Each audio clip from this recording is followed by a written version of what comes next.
She was called the sex symbol of Hollywood, but behind that glamorous face was a warrior, a woman constantly fighting to be seen for her art, not her looks. Hollywood gave her a Best Lip Lock nomination. When she truly deserved an Oscar, they saw her body.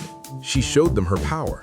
This is the real story of Scarlett Johansson, the woman who turned objectification into rebellion and redefined what it means to be a female star in Hollywood. It all started in 1992. An 8-year-old girl with golden hair and fearless eyes walked into the Lee Strasberg Theater Institute, the same place that trained legends like Al Pacino and Robert De Niro. That little girl was Scarlett Ingrid Johansson. Even at 8, she performed like a seasoned actor. Her emotions didn't come from her mouth. They poured through her eyes. Her teachers and older students would fall silent when she acted. She wasn't just talented, she was born for this. But Hollywood didn't make it easy.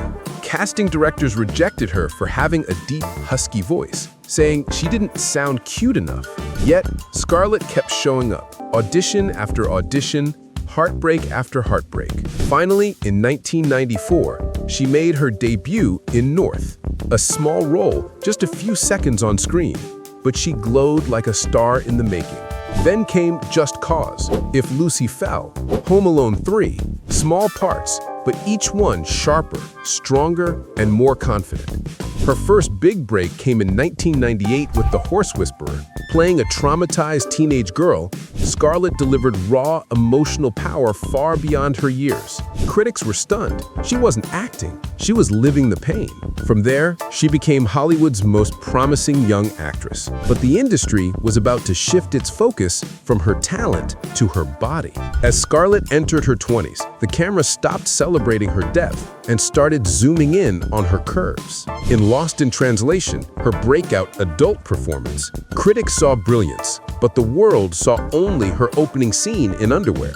She poured her soul into Match Point, The Island, The Black Dahlia, but every headline reduced her to the sexy blonde bombshell. She later admitted, "I was being groomed to be the bombshell type of actor, a hyper-sexualized young woman." Hollywood was shaping her image, not her identity. Then, in 2009, a call changed everything. Scarlett was cast as Natasha Romanoff, the Black Widow in Iron Man 2. It was supposed to be her chance to break the stereotype. But once again, the male gaze took over. When Tony Stark looked at Natasha and said, "I want one," the audience laughed, and Scarlett's character was reduced to a fantasy. She later said, "It felt like I was selling a male fantasy instead of telling a story."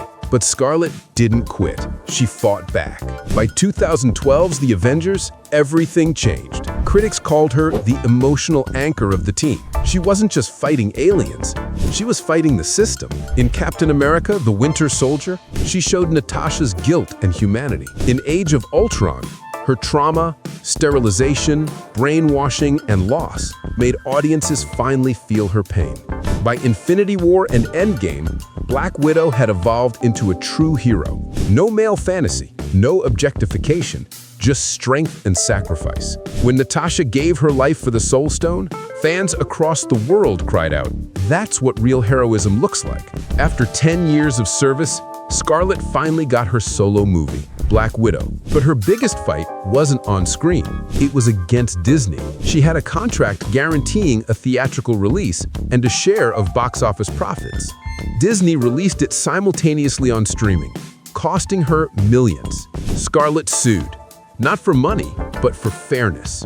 She stood up to one of the biggest studios in the world and won. Her message was clear: respect the artist, honor the contract. After that battle, Scarlett said goodbye to Natasha. "I've given my heart, my body, and my mind to this character. Now it's time to move on." And she did, with Marriage Story and Jojo Rabbit proving that she didn't need a catsuit to be powerful. Both roles earned her Oscar nominations, validation she should have had years earlier. And now, she's set to star in Jurassic World Rebirth, stepping into a whole new legacy, from being objectified to being respected.